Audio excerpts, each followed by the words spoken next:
धम्मं नमः संघं नमामि।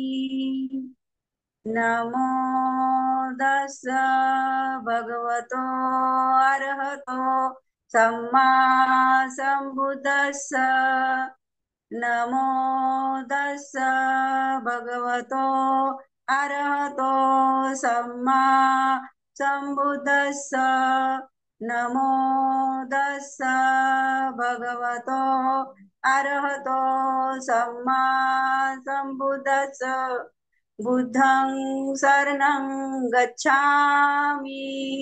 धम्मं शरणं गच्छामि। संघं शरणं गच्छामि। द्वितीयंपि बुद्धं शरणं गच्छामि। द्वितीयंपि धम्मं शरणं गच्छामि। द्वितीयंपि संघं शरणं गच्छामि। तृतीयंपि बुद्धं शरणं गच्छामि। तृतीयंपि धम्मं शरणं गच्छामि। तृतीयंपि संघं शरणं गच्छामि। पानातिपाता वेरमणि सिक्खापदं समादियामि। अदिन्नदाना वेरमणि सिक्खापदं समादियामि। कामेषु विचाचारा वेरमणि सिक्खापदं समादियामि। मुसावादा वेरमणि सिक्खापदं समादियामि। सुरामेरयमज्जपमादधाना वेरमणि सिक्खापदं समादियामि। साधु साधु साधु। बुद्धं नमामि। खूप खूप साधुवाद ताई, आपण अगदी सुमधुर आवाजामध्ये त्रिरत्न नमन आणि त्रिशरण पंचशील या गाथा घेऊन धम्ममय वातावरण निर्माण केलं आहात, त्याबद्दल आपल्याला पुन्हा एकदा मी साधुवाद देतो।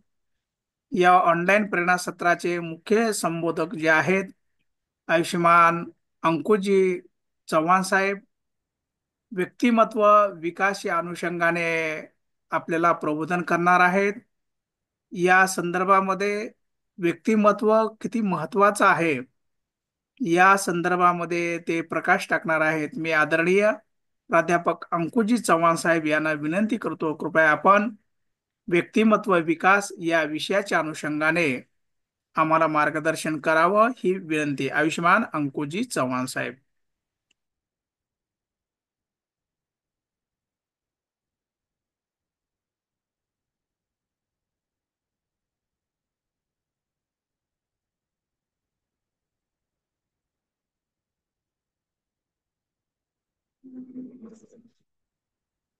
चव्हाण साहेब, आपलं माईक ऑन करा। हा हा बरोबर.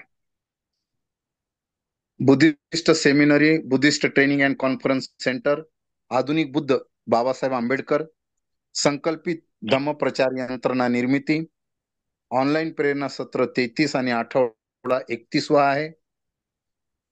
आज या ऑनलाईन प्रेरणा सत्रामध्ये बुद्धिस्ट सेमिनरीचे समन्वयक, मुख्य समन्वयक आदरणीय सत्येंद्रजी तेलतुंबडे हे एक लेखक आहेत, बौद्ध धम्माचे गाढे अभ्यासक आहेत। त्याच पद्धतीनं अतिशय रचनाबद्ध पद्धतीनं आज जे सूत्रसंचलन करत आहेत असे doctor Rajaramji Badge sir, Buddhist सेमिनरीचे समन्वयक आहेत। त्यानंतर उषाताई पठारे, ज्यांनी त्रिशरण पंचशील सुमधुर आवाजात घेतलं, सुरेशजी घोडके सर, निलेश सोनवणे आणि इतर सर्व सहभागी बुद्ध अनुयायी। आजचा आपला विषय व्यक्तिमत्व विकास हा अतिशय महत्वाचा विषय आहे। व्यक्तिमत्व विकासाबाबत आपण चर्चा करत असताना, अभ्यास करत असताना आपल्या डोळ्यासमोर जगाचे शास्त्रज्ञांचे शास्त्रज्ञ, जगाचे गुरु तथागत भगवान गौतम बुद्ध यांच्याकडे आपल्याला वळावं लागते. त्याच पद्धतीनं विश्वामधले प्रथम आदर्श विद्यार्थी, ज्ञानी विद्यार्थी म्हणून डॉक्टर बाबासाहेब आंबेडकरांकडे आपल्याला बघावं लागतं की मानवाचं व्यक्तिमत्व कसं असावं, व्यक्तीचा विकास कशा पद्धतीने व्हायला पाहिजे, हे बघत असताना आपण तथागत भगवान बुद्धांचे बालपणी प्रगट झालेले स्वभाव लक्षणे काय, त्याचा जर आपण अभ्यास केला तर आपल्या असं लक्षात येतं की सिद्धार्थ हे दयाशील वृत्तीचे होते. माणसाने माणसाशी पिळवणूक करावी हे त्यांना आवडत नसे.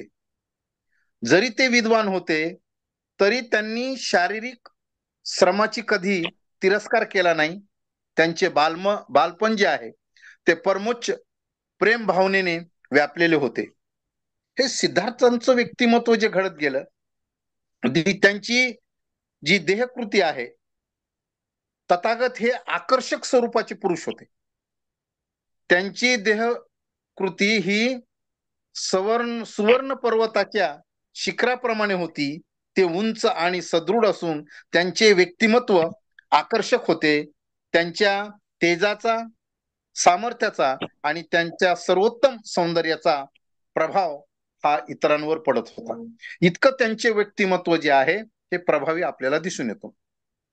त्यांचे दर्शन होताच अन्यत्र जाणारा खिळून उभा राही, जो उभा असे तो त्याच्या मागे चालू लागे आणि जो हळूहळू आणि शांतपणे चालत असे तो जलद धावू लागे, जो बसलेला आहे तो एकदम उभा राही. म्हणजे ह्या व्यक्तिमत्वाचा प्रभाव हा इतरांवर पडत होता. त्यांची जी वाणी आहे अत्यंत मधुर, गंभीर, आकर्षक, कंपनात्मक आणि सुस्पष्ट अशी होती. त्यामुळे त्यांचे भाषण हे जणू दिव्य संगीतासारखे आपल्याला वाटत असत. म्हणजे एखाद्या व्यक्तीचं व्यक्तिमत्व कसं असावं याचं जर आदर्श आणि जागतिक लेवलला जर उदाहरण घ्यायचं असेल तर आपल्याला तथागत भगवान बुद्धांचं उदाहरण घेता येतं. श्रोत्यांच्या मनावर त्यांच्या शब्दांचा प्रभाव पडे. कोणावर त्यांचा प्रभाव पडला की तो त्यांचा कायमचा अंकित होत असे. आपल्याला माहित आहे की डाकू अंगुलीमालचे उदाहरण आपल्याला माहित आहे की इतकं त्यांचं व्यक्तिमत्व सिद्धार्थ गौतमाचं आकर्षक होतं, इतका प्रभाव पडत होता की अंगुलीमाल सुद्धा त्यांच्या अंकित झाला. त्यांचं सगळं त्यांनी मान्य केलेलं आपण पाहतो. एकूणच व्यक्तिमत्व घडत असताना एक माणसाचं व्यक्तिमत्व सर्वोत्तम कसं असेल, आदर्श कसा असेल याचा आपण विचार करावा लागतो. जो स्वतःच्या आणि इतरांच्या कल्याणासाठी झटतो तो सर्वात उत्तम पुरुष होय. तथागत हे ज्ञानी पुरुष आणि सर्वात उत्तम पुरुष असं आपण संबोधतो. हा व्यक्तिमत्वाचा चर्चा करत असताना, व्यक्तिमत्वाचा अभ्यास करत असताना व्यक्तिमत्वाची व्याख्या आपल्याला अशी करता येते: व्यक्तीची जनमानसात रचना, प्रवृत्ती, आवेश किंवा त्याला आपण सहज प्रवृत्ती म्हणू, वासना आणि त्या व्यक्तीने विविध अनुभवाद्वारे संपादित केलेल्या प्रवृत्तीची मांडणी यांची गोळाबेरीज म्हणजे व्यक्तिमत्व होय. एखाद्या व्यक्तीचं पूर्ण व्यक्तिमत्वाचा जर आपल्याला उल्लेख करायचा असेल तर निव्वळ एखाद्या व्यक्तीचं डोकं म्हणजे तो व्यक्तिमत्व पूर्ण होऊ शकत नाही, हातपाय म्हणजे पूर्ण होऊ शकत नाही, डोळे म्हणजे पूर्ण होऊ शकत नाही. तर त्या व्यक्तिमत्वाची पूर्ण जी गोळाबेरीज आहे त्याला आपण व्यक्तिमत्व असं म्हणतो. शास्त्रज्ञांना दुसरी अशी व्याख्या अशी केलेली आहे: व्यक्तीची अभिरुची, वृत्ती, बौद्धिक क्षमता यांची सुसंघटित व प्रमाणबद्ध अशी मनोरचना म्हणजे व्यक्तिमत्व होय. आपण पाहतो की बालकांमध्ये सुप्त गुणाचा विकास होण्यासाठी आधुनिक पद्धतींमध्ये आज बुद्ध विहारामधून विविध स्पर्धेचे आयोजन करण्यात येत आहे. म्हणूनच म्हणतात की धम्मशाळा ही व्यक्तिमत्व विकासाची पहिली पायरी आपण म्हणतो.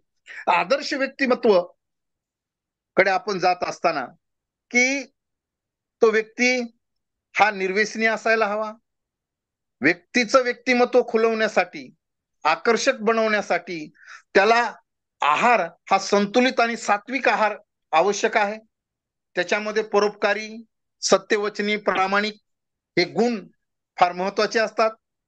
व्यक्तिमत्व हे बाह्य आणि आंतर ह्या दोन विभागामध्ये आपल्याला अभ्यास करावा लागतो. की मुलांचा संपूर्ण व्यक्तिमत्व विकास हा होण्याच्या दृष्टिकोनातून आपल्याला असं म्हणता येतं की कागदाचं रूपांतर सर्टिफिकेट मध्ये कसं करायचं हे त्या व्यक्तीच्या लक्षात आलं पाहिजे.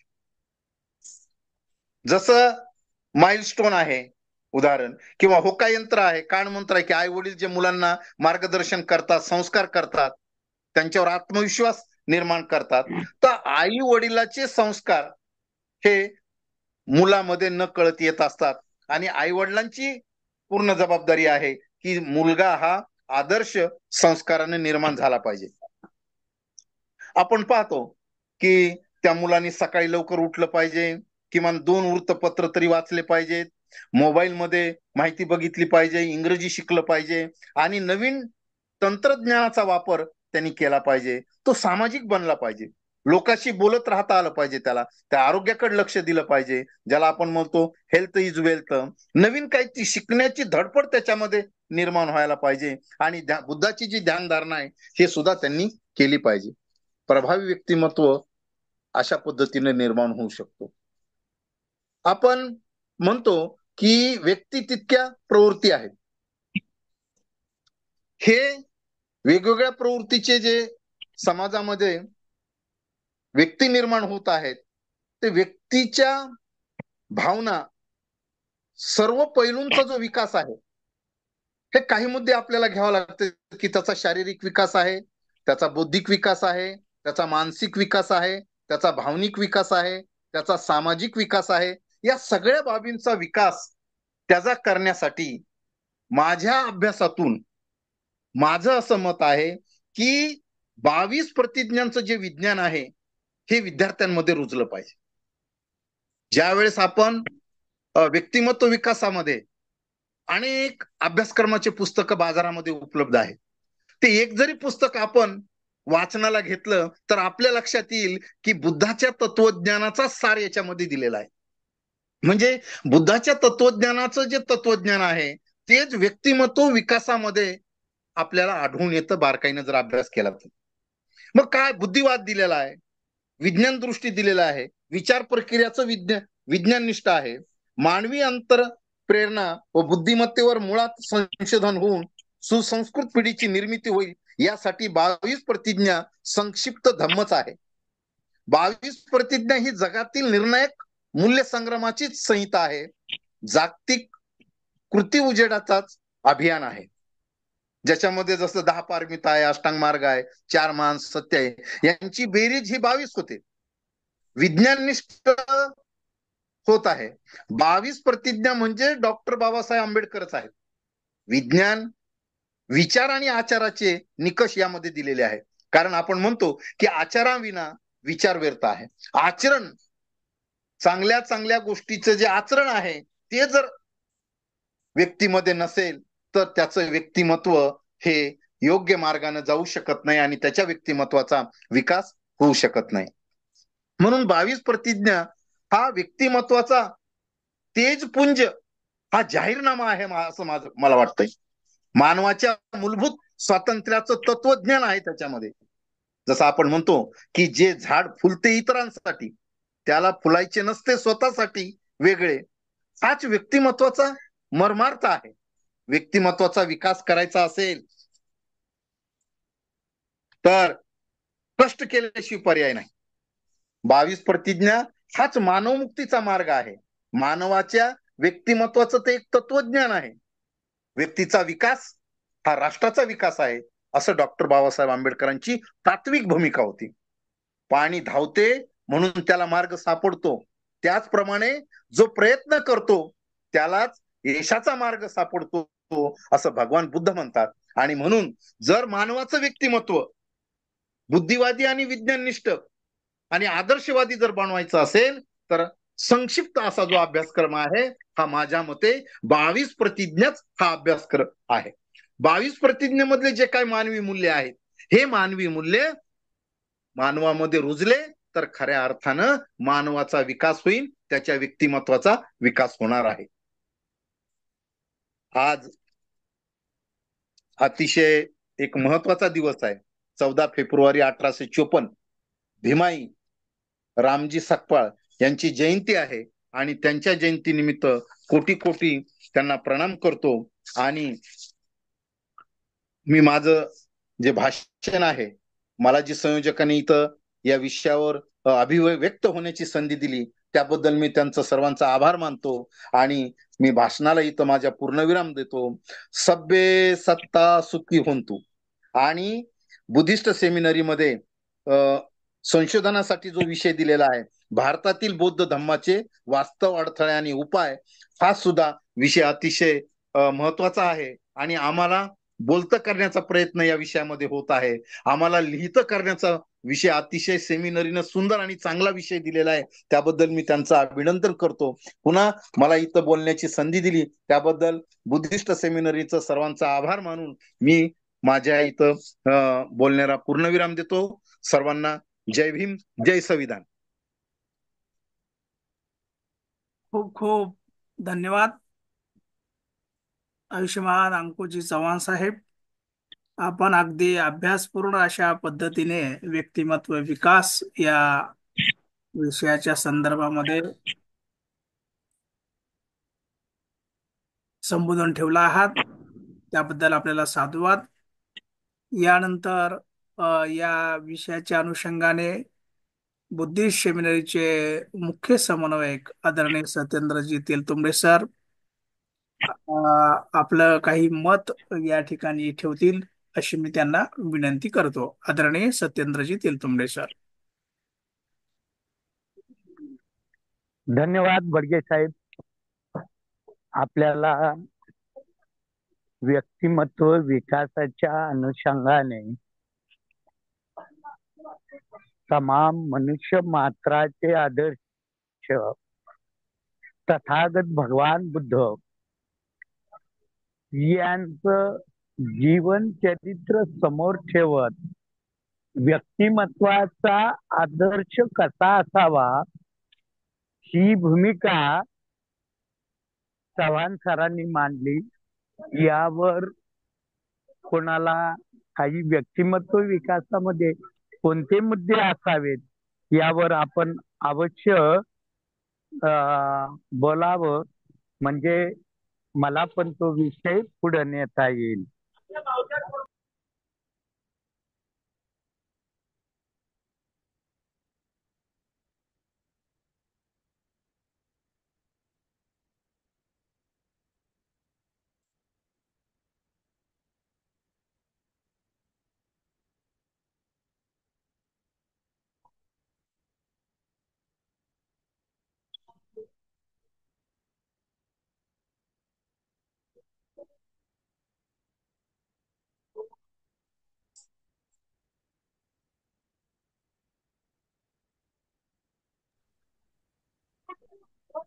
हॅलो.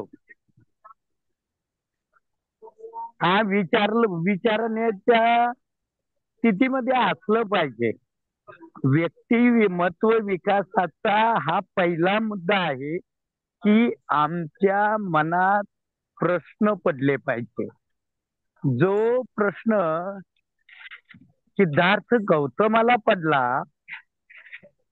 की अरे पाण्याचा मुद्दा आहे आणि मग पाण्याच्या मुद्द्यासाठी आम्ही माणसं मारायची का, आम्ही रक्त सांडायचं का,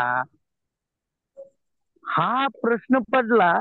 आणि त्या प्रश्नाचं उत्तर शोधण्यासाठी जगामध्ये मनुष्य मात्र सुखी करण्यासाठी उभं आयुष्य सिद्धार्थ गौतमाने वेचलं. त्याच्यासाठी हवं ते योगदान दिलं. बाबासाहेबांना जाणीव झाली की अरे ही माणसं आहेत, मी पण माणूस आहे, पण माणसा माणसात भेद का? माणसा माणसाला असं दूर का लेखलं जातं? एकाला प्रचंड पाणी, ते प्राणी सुद्धा पाण्यामध्ये पोहतात, फिरतात, आणि दुसऱ्या माणसाला पाणी नाही, प्यायला पाणी नाही, ही जी भूमिका आहे, या भूमिकेतून बाबासाहेबांनी आपलं संपूर्ण संपूर्ण आयुष्य वेचलं. व्यक्तिमत्व विकासासाठी हे तर आमच्या सामाजिक महामानवांची प्रश्न झाली, परंतु यासोबत काही आपले वैज्ञानिक ज्या गोष्टी आहेत त्यावर पण आपण पाहिलं पाहिजे. उदाहरण जर घ्यायचं असलं तर आपण घेऊ शकतो की फळ पडताना सगळ्यांनी पाहिलं, पण एकट्या न्यूटनला हा प्रश्न पडला की फळ झाड वर असताना फळ वर का नाही जात, खाली का येतं? किंवा पिसळलेलं कुत्र चावलं आणि त्या माणसाचे हाल पाहिले, सोबत एका मुलीला कशा पद्धतीने दागलं जातं हे लुईस पाश्चरनी पाहिलं आणि लसीचा शोध त्यांनी लावला. ह्या व्यक्तिमत्व विकासाच्या टर्निंग पॉइंटच्या बाबी आहे. आम्ही पण व्यक्तिमत्व विकासाला या पद्धतीने पाहतो का? आमची सम्यक दृष्टी त्या पद्धतीने डेव्हलप होते का? की आम्ही पाहतोय चला चालत राहतंय, मागच्या माणसांनी केलं मग आपण करायचं, पुढंच चालू ठेवायचं, त्याला थोडाही स्पर्श करायचा नाही, थोडाही विचार करायचा नाही, ही भूमिका जर राहिली तर आमचा व्यक्तिमत्वाचा विकास होऊ शकत नाही. सिद्धार्थ गौतमाच्या संदर्भात जी काही उदाहरणं सांगायची तर मला एक सगळ्यात मोठं उदाहरण जर आठवत असेल तर ते जगदीश कश्यप या भंतेजीचं. मुळात जगदीश कश्यप काही भिक्षू नव्हते. जगदीश कश्यप हे एक ब्राह्मण पुरोहित होते आणि बनारस हिंदू विश्वविद्यापीठामध्ये जपानने आणि काही बौद्ध राष्ट्रांनी सांगितलं की बाबा रे, तुम्ही इथं बौद्ध विषय शिकवला तर आम्ही तुम्हाला मोठ्या प्रमाणात ग्रँट उपलब्ध करून देऊ. आणि म्हणून त्यांनी तिथं विषय शिकवायला परवानगी दिली. मात्र बौद्ध विद्यार्थीच नव्हते. पण एक दिवस या जगदीश पुरोहिताला वाटलं की आपण हे करावं,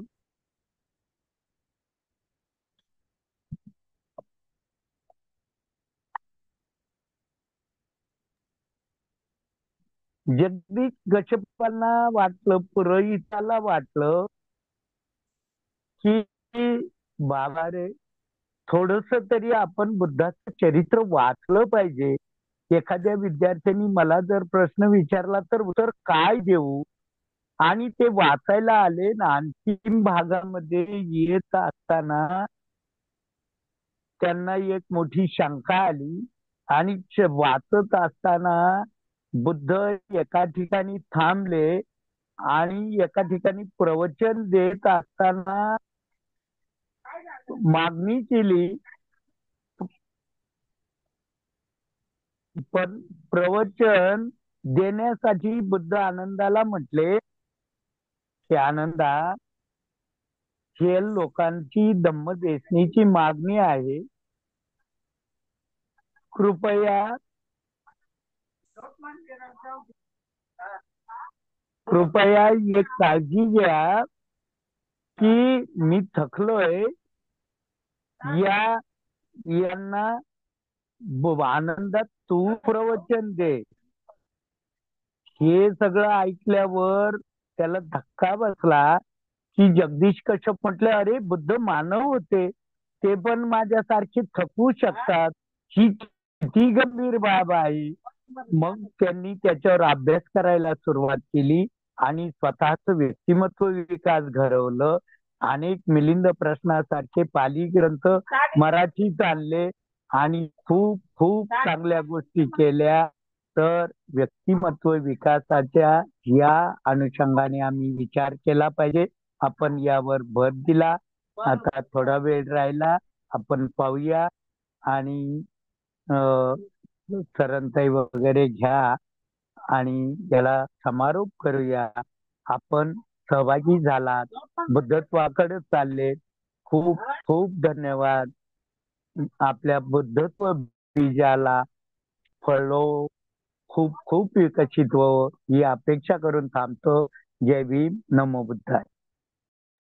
खूप खूप धन्यवाद साहेब. व्यक्तिमत्व विकासाच्या अनुषंगाने आपण अतिशय अभ्यासपूर्ण असं विश्लेषण ठेवलं आहात, त्याबद्दल आपल्याला अनेक साधुवाद. या विषयाच्या शेवटाकडे आपण येत आहोत. मी जाधव ताईंना विनंती करतो, कृपया आपण शरणार्थ ही गाथा घ्यावी. जाधव ताई.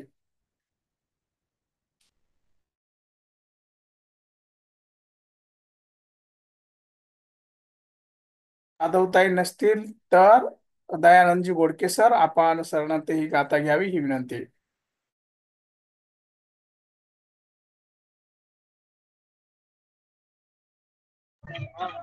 तर मी एक प्रोग्राम मध्ये, मला आवाज आजूबाजूला खूप आवाज आहे. हा ठीक आहे, ठीक आहे, ठीक आहे. मग सुरेशजी गोंक्षे सर, आपण सर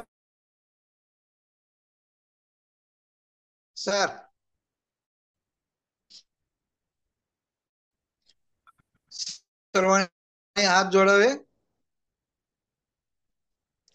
नास्ति मे शरणं अयं बुद्धो मे शरणं वरणं एतेन सज्जवजेन होतु मे जयमंगलम्. नास्ति मे शरणं अयं धम्मो मे शरणं वरणं एतेन सज्जवजेन होतु मे जयमंगलम्. नास्ति मे शरणं अयं संघो मे शरणं वरणं एतेन सज्जवजेन होतु मे जयमंगलम्. साधु साधु साधु. बुद्धं नमामि, धम्मं नमामि, संघं नमामि. नमो बुद्धाय. नमो बुद्धाय.